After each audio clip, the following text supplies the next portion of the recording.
A very good morning. Myself, Dr. Rashmi Bhargav, Associate Professor, Department of Economics, SPC Government College, Ajmer. Second year में हम first paper को अध्ययन कर रहे हैं, जिसके अंतर्गत पिछले वीडियोस में जो प्रथम चैप्टर है what is macro economics, nature, scope, importance and types of macro economics, उनको हम पिछले 2 वीडियोस में डील कर चुके हैं। आज हम एक नया चैप्टर और बहुत ही महत्वपूर्ण विषय जो है राष्ट्रीय आय, उसकी चर्चा करेंगे। क्योंकि ये बहुत कठिन चैप्टर है, इसलिए मैंने इस चैप्टर को भागों में वर्गीकृत कर इसको पढ़ाने का प्रयास किया है। तो हम देखेंगे आज इस वीडियो में खाली कि राष्ट्रीय आय क्या है, अलग अलग अर्थशास्त्रों के द्वारा इसको किस प्रकार से परिभाषित किया है और निष्कर्ष के तौर पर हम इससे क्या समझते हैं या राष्ट्रीय आय का वास्तविक अर्थ क्या है। तो हम शुरू करते हैं। सर्वप्रथम जो सबसे महत्वपूर्ण परिभाषा है वो प्रोफेसर मार्शल की है।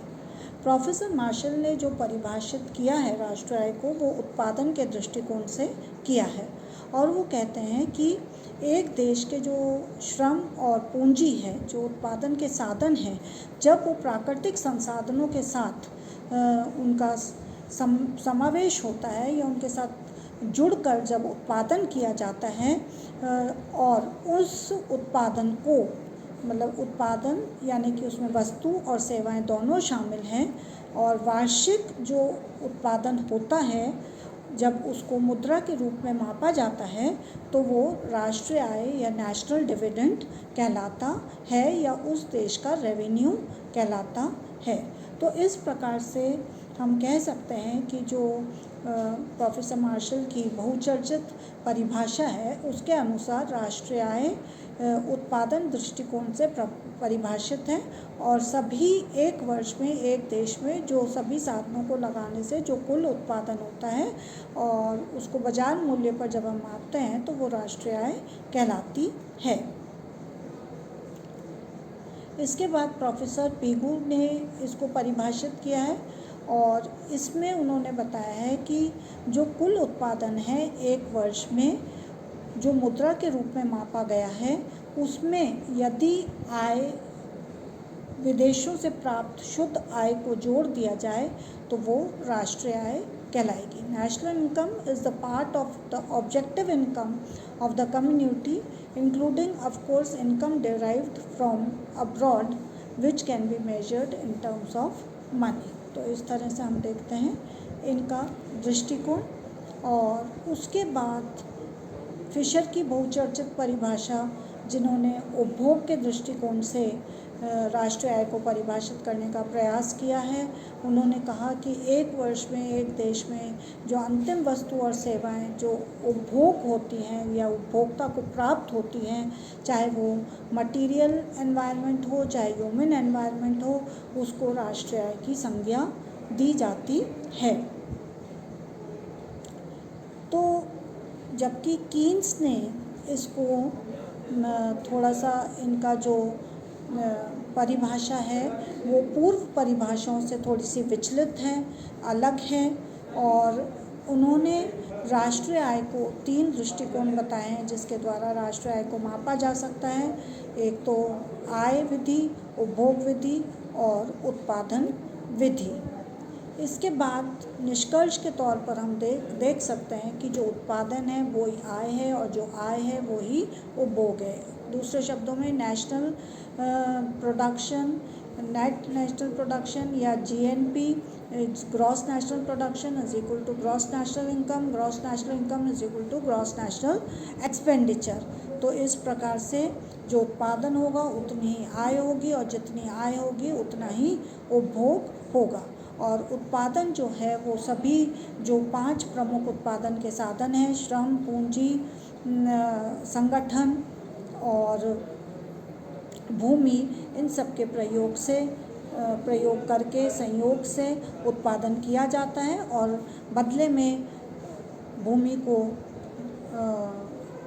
रेंट, लेबर को वेजेस, पूंजी को ब्याज और संगठन को लाभ प्राप्त होता है। और इस तरह जब हम रेंट, इंटरेस्ट, वेजेस, प्रॉफिट को जोड़ते हैं तो राष्ट्रीय आय ज्ञात होती है। तो पुनः इन्हीं चीज़ों को दोहराते हुए यहाँ मोटी बात जो राष्ट्रीय आय की आती है, एक देश में एक वर्ष में सभी साधनों को प्रयोग करने से, चाहे वो प्राकृतिक हो चाहे मानवीय हो, उनसे जो कुल उत्पादन होता है जिसको मुद्रा के रूप में मापा जाता है वो राष्ट्रीय आय कहलाएगी। अब प्रश्न आता है कि राष्ट्रीय आय स्टॉक है या प्रवाह है। तो सर्वप्रथम तो हमें ये पता होना चाहिए कि स्टॉक क्या है और प्रवाह क्या है। स्टॉक जब किसी भी वेरिएबल को हम एक बिंदु पे, एक समय बिंदु पर अध्ययन करते हैं तो वो स्टॉक कहलाता है, और जब किसी चर को हम एक समय अवधि में अध्ययन करते हैं तो वो प्रवाह कहलाता है। तो इसका अर्थ ये हुआ कि राष्ट्रीय आय जो कि हम एक वर्ष में जिसकी गणना कर रहे हैं तो वो एक प्रवाह अवधारणा है। प्रोफेसर साइमन कुजनेट्ज ने भी राष्ट्रीय आय को परिभाषित किया है। उन्होंने बताया कि the net output of commodities and services flowing during a year from a country's productive system in the hands of ultimate consumers, यानी कि एक वर्ष में एक देश में उत्पादन क्षेत्र से जो भी कुल वस्तु और सेवाओं का उत्पादन होता है और जो उपभोग हेतु उपभोक्ताओं को, पूरे अर्थव्यवस्था के जो उपभोक्ता हैं उनको जब ultimately final goods and services के रूप में उपभोग हेतु प्राप्त होती है वो राष्ट्रीय आय है। तो इस प्रकार से इस वीडियो में हमने सिर्फ इस बात की चर्चा की कि विभिन्न अर्थशास्त्रियों ने किस प्रकार से राष्ट्रीय आय को परिभाषित किया है, और जो प्रमुख परिभाषा हैं उन्हीं को हमने यहाँ पे डील किया है। और निष्कर्ष के तौर पर हम कह सकते हैं कि राष्ट्रीय आय जो है वो एक देश के एक वर्ष में सभी साधनों को लगाने से, भूमि, पूंजी, श्रम, संगठन सबका प्रयोग करने से, प्राकृतिक संसाधनों का प्रयोग करने से जो कुल उत्पादन होता है उस कुल उत्पादन को जब हम मुद्रा के रूप में मापते हैं और केवल अंतिम वस्तु और सेवाओं को जब शामिल करते हैं तो वो उस देश की राष्ट्रीय आय कहलाती है। धन्यवाद।